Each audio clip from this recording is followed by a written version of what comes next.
Hello, my freedom-loving gun nut partners on YouTube. Wanted to show you a little something here I've been having a little trouble with. Recently, I discovered a bullet that I wanted to reload. It's a 135 grain bullet from RMR, Rocky Mountain Reloading, which I'm not a paid endorser for. The reason I'm going with that 135 grain bullet because my personal defense round of choice is this Hornady Critical Duty 135, and I had been loading 124 grain bullets, and they were fine, Barry's bullets, extreme bullets, whatever, just for practicing. And but I thought I'd try something a little more adept to what I use to kind of train with. So I come across these, but the problem was I was having a hard time finding any load data on a 135 grain bullet. And that's where I kind of had a problem. And kind of what I did, the Hornady manuals, the Lee manuals, a lot of the Lyman manuals list 124 and 147. There's all kinds of load data for those two loads. So I kind of split the difference in powder weights right in the middle and started about 10% lower and did a ladder test and worked everything up. But I finally got a powder that I'm really happy with, a pistol powder. And a lot of you all are probably familiar with these powders. You got Power Pistol, BE-86, and Unique. All of them are great, don't get me wrong. BE-86 kind of falls in the middle of these. It's a very consistent powder that's not picky about being off a tenth. I've come to find out, loading 45s, some lighter load 9mm. It's very consistent. Power Pistol is great. I still use it with my Hornady XTP loads. But as many of you know, if you've been reloading this stuff for a while, it's very loud, has a very high flash point. Doesn't meter real well. Unique is good for a lot of loads. It meters a little better, but is probably a little more sensitive than BE-86. I have really come to love this powder, no doubt about it. And here's one thing I really like about it. With these bullets, you can see they're truncated cone, 135 grain, and they are full metal jacket. And for the price I got them for, with free shipping they were offering at the time, it's just a no-brainer. So I loaded up some of these 135s and worked my way up. Always, I want to reiterate, start low and work up. Do not use my loads as a go-to. Do your own work. It'll save you a lot of headache and a lot of blown up guns and missing fingers or whatever.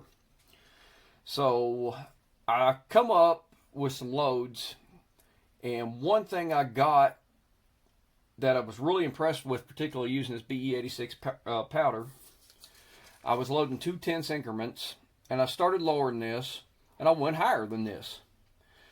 But I started out, one of my 2/10 increments was 4.6 grains at 1.120 inches overall length. The next one was 4.8, same thing, 1.120 inches. So 4.6 and 4.8. I initially didn't load a 4.7. And these were really consistent. 4.6 gave me about 1,005 feet per second. 4.8 gave me 1,048. So I said, let's load 4.7 and see what we get. It's right in between a tenth more and a tenth less. And here in just a minute, I'll show you why I like that. Basically, it's a little more and a little less here in your feet per second, but not a great deal. That's a 135, 138 power factor. I'm fine with it. Same standard deviation as 4.6 and 4.8. So what that gives me is a non-sensitive powder that when you load it in one of these powder dispensers, and I like loading in a powder dispenser, I load every round and weigh every round. So sometimes they're a 10th high and sometimes they're a 10th low. Well, I don't have to worry about that now, because my data shows me, and my groups that I got, they all perform about the same at 10 yards and 25 yards and 3 yards. So I'm happy with that. So I don't have to worry about being off a little bit when I'm training. Now, one of the things, other than coming up with a good powder charge, is your overall length. I have a CZP-09. Love it. It's my training gun. It's my go-to gun. It's my self-defense gun. It's my everyday carry gun most of the time. I started out loading long.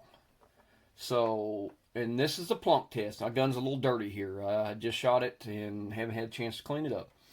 But I used the plunk test. I loaded that sucker long till it was sticking up above the load, and just kept working down until we got it to where, you know, you're flush there at the top.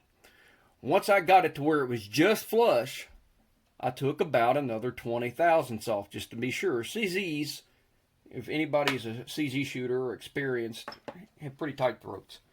So I want to be careful. And that's probably a little more jump than some people would use, but 1.120 worked like magic for me. I tried 1.1 and 1.25, and 1.20 seemed to be where it needs to be. But you know, check your lengths, check your powder loads, work your way up. But I cannot recommend any. I mean, this BE-86, I've used it in 45. I've used it in other 9s. I'm going to try it in 38 and a few other calibers. It's a fantastic powder. But couple that with these RMR 135s, and you've got a fantastic load. And you can load a lot for less. And check them out. They're a great manufacturer. They've got more than 135. They got 124s, 147s, what have you. But anyways, I was having a lot of trouble finding good load data, and you just don't want to surf the internet, you know, and see what you can find. I know that. So try splitting the difference between 124 and 147 on 135 grain loads for 9mm. And I highly recommend BE-86. That is my go-to powder. That is the one I want to have for pistol if I can only have one powder online. I like Silhouette number 5, CFE pistol. They're all good in their own way, but this one here has shown less sensitivity in 1/10 of a grain increments than any other powder I've ever used. Please, if you have any comments on this, any suggestions to help my reloading out, please share in the comment section, and please subscribe. This is Kentucky Regular, and I'm hoping you all the best, and tune in, more to come. Thank you.